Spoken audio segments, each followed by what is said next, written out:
Thank you so much, sir, for the kind introduction. And again, from the Scientific Committee of AIS, I welcome all of you to this midterm conference. Thankful to also the Punjab Ophthalmological Society for all the amazing hospitality.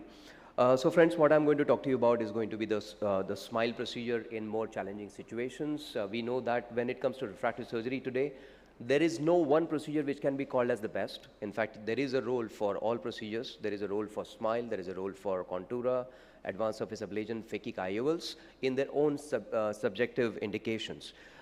Smile has stood the test of time. We have been using Smile for last more than a decade now. We have done probably more than 10,000 eyes. And this remains as a predominant procedure for me, especially in patients who have mainly spherical refractive errors. But in some patients where we are actually dealing with also high astigmatism, but they are athletes, I would not like to make a flap for them. Actually, if in normal situations, I would prefer a contoura for them compared to smile. But if I don't want to make a flap, such as in athletes, what we do is called as a cyclotorsion compensation by doing a manual mark on the cornea, the way you would do for your toric lenses. Then when you're actually aligning with your alignment reticule on the microscope, you can align your docking apparatus in such a way that these marks, they get aligned, and you can actually have a very compensated very good astigmatic control. And in this patient with -6 diopters of sphere and -3 diopters of astigmatism, we could get absolutely a bang on target, and we have a big series of such patients, and they have done extremely well. Of course, there have been patients where you have other situations when the lenticule gets stuck. Fortunately, we have not had situation when the lenticule was ever torn. But sometimes or rarely, if you're dealing with low myopia, you may actually land up going to the posterior interface first rather than going to the anterior interface. And in that situation, you have to be careful, and you have to actually go again inside and make sure that you use the fulcrum of your dissecting, let's say the first small apparatus to go under the posterior interface very easily. And if you can do that, then you can actually go and dissect the posterior interface even after the anterior interface, even after you have already done the posterior interface dissection as well. So this actually gets you out of this sticky situation. Can smile be done in patients who have already pre-existing corneal scars? So this was a patient who had presented to us who had a glass injury when he was a child, and you can see it in the center. Also on the ASOCT, he had almost 100 micron clear linear cut on the cornea, which had developed into a scar. And if you look at the profile of the application of femtosecond, you will see that there is a linear area where the femtosecond laser application has not happened. But now the beauty of femtosecond laser is because of the cavitation bubbles, you have a collateral dissipation of those bubbles, and that can actually lead to very good dissection in spite of having such scars. Of course, you should not deal with very intense and very macular grade scar, but such faint scars can be dealt with very easily. As you can see, I'm going in, I'm dissecting the lenticule without any issues at all.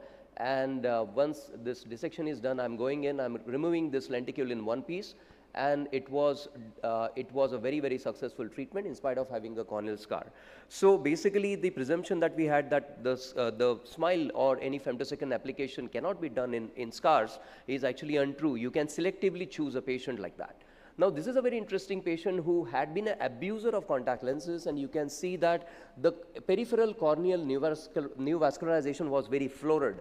Of course, you cannot make a flap because actually your flap cut in the periphery will just bleed. So we decided to perform a smile on this patient by reducing the optical zone. As you can see here, the beauty of the femtosecond laser platform is that you can completely customize your incisions, and therefore you can see that incision that I had chosen for this patient was not superior that I traditionally do for all my smile patients, but it was actually temporal.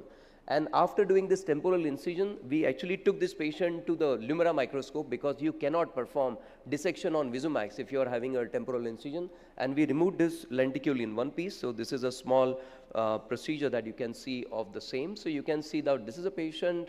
We have docked the eye. You can see already that the conjunctiva is trying to prolapse because of this peripheral, lot of florid blood vessels and loose conjunctiva, but we are going ahead very well. This is a relatively smaller optical zone of 6 millimeters. Usually I go by 6.5. The incision here is temporal, which is very different. Now I have gone to the Lumira microscope, and I have been sitting on the way I sit for my phaco on the temporal side. You can see a lot of neovascular twigs at 6 o'clock as well as at 12 o'clock in this particular patient. Once this lenticule was basically, the layers were identified, of course, the rest of the dissection was a cakewalk, and we actually could have a fantastic outcome in this patient.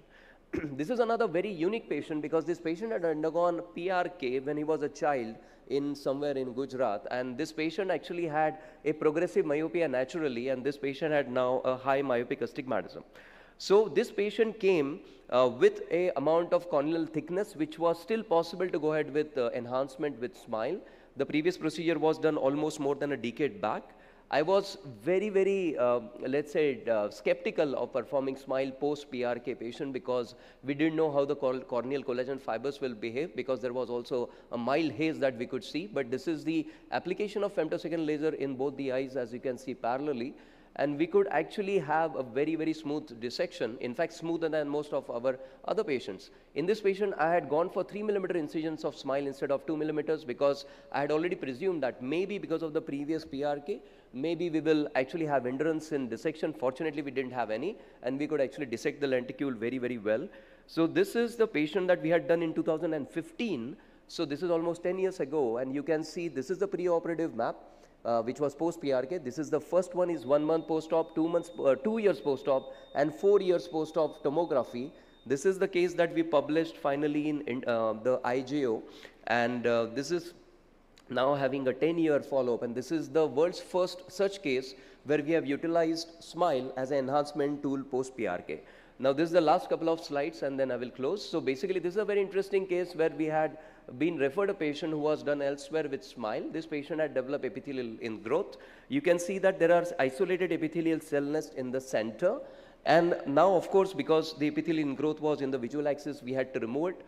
And the best way to go for, because you can also go through the small incision, but in this case you will probably induce more epithelial cells going in, and this particular patient did not have an epithelial fistula. So what we did was called as a circle software. With circle software, we actually converted this cap into a flap, as you can see in this video.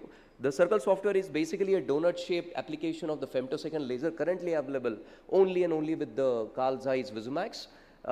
As you can see here, I have gone in the same lamella cut. I am going ahead and raising the same lamella cut but the new side cuts, creating a new flap. And you can see I have removed these epithelial cells from both the underlying surface of the flap as well as the overlying surface of the stroma. Using mitomycin C, a bit of absolute alcohol, put the BCL in place. And this patient actually did extremely well. We have published this case in international journal called as the JRS, Journal of Refractive Surgery.